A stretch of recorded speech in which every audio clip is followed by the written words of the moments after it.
Hey y'all, welcome back to another deep dive into the Karen Read case.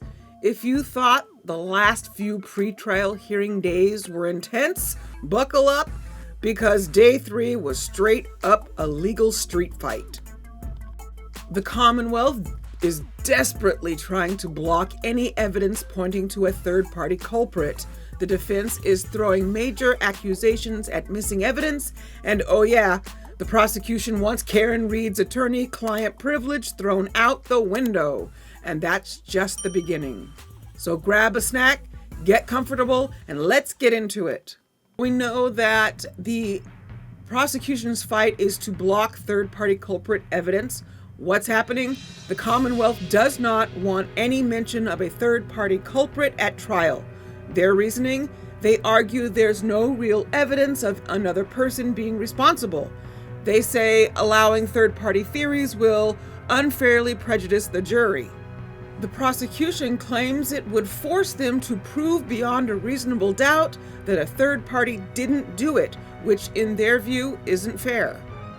So the key arguments from the prosecution are the jury's focus should stay on Karen Read, not a hypothetical third-party suspect. There's no motive for anyone else to have done this. A prior federal investigation looked into this and didn't find anything.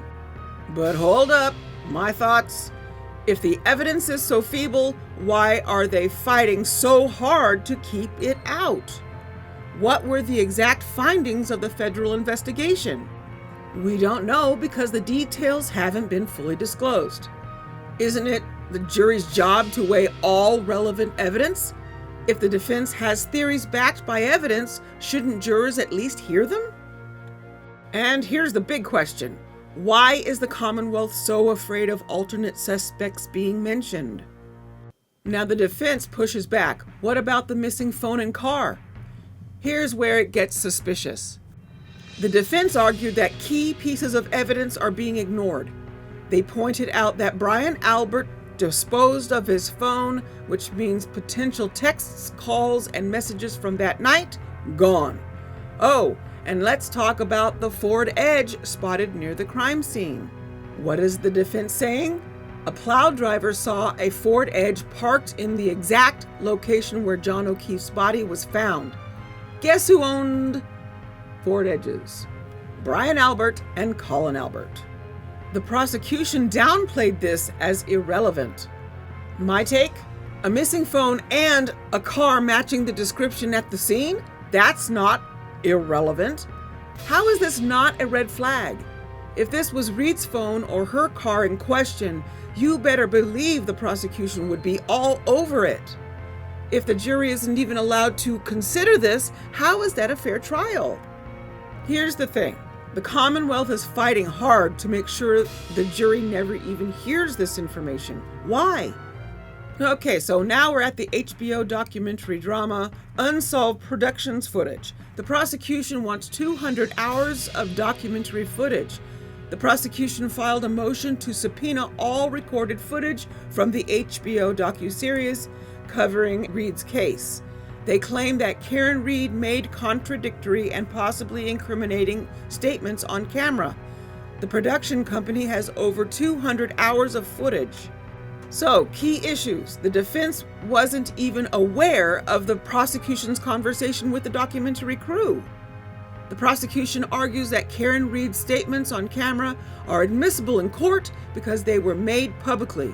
The judge seemed open to allowing the footage, but it's unclear how much will actually make it into trial. If the prosecution is allowed to cherry-pick footage to make Read look guilty, why is that fair?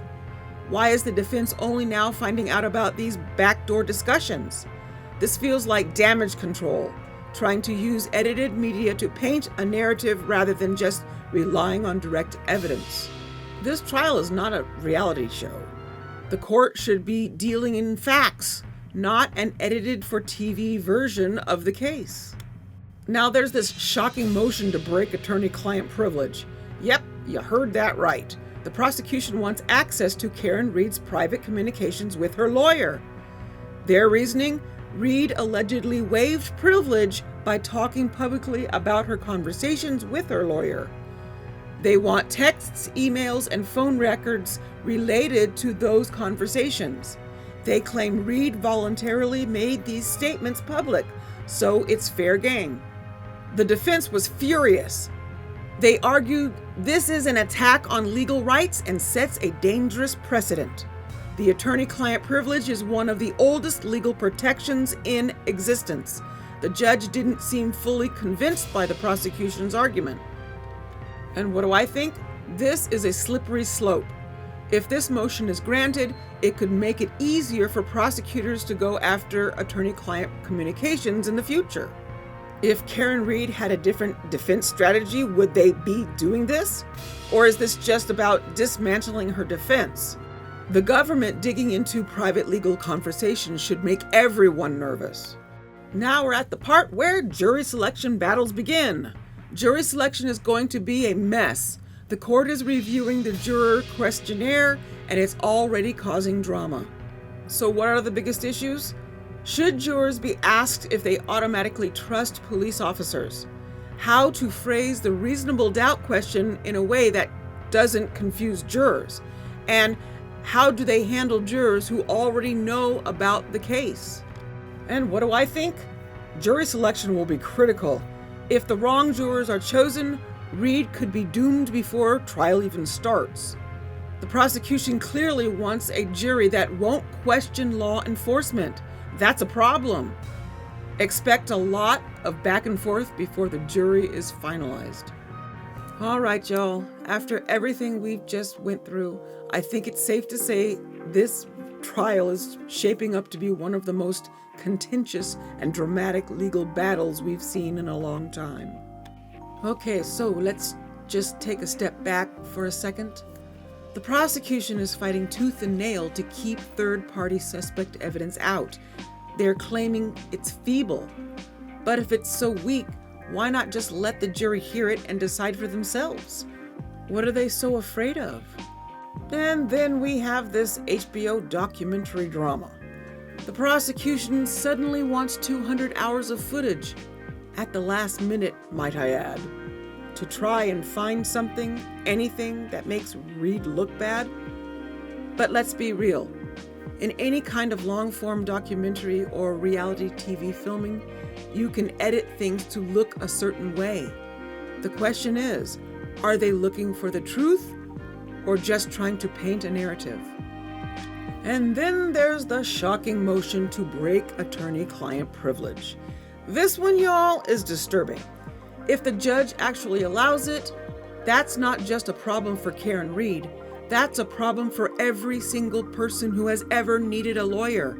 It sets a precedent that could weaken legal rights for everyone. That is not just some technical legal issue. That is fundamental to our justice system. And finally, we have jury selection. Y'all, this process is so important because the wrong jury could make or break this case before opening statements even begin. The questions being debated, those aren't small details. They determine how impartial this jury is actually going to be.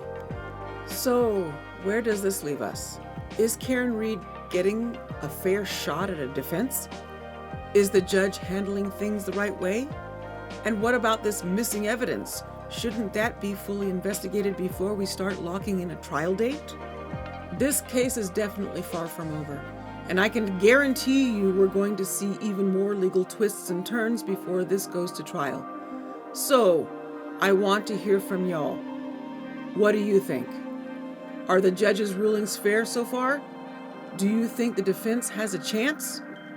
Or does this feel like an uphill battle? Drop your thoughts in the comments because this case is heating up and I want to know where y'all stand. And as always, if you haven't already, hit that like button, subscribe, and turn on notifications so you don't miss any updates. I'll be covering everything as we get closer to the trial. Until next time, stay safe, stay curious, and I'll see you in the next one. Bye, y'all.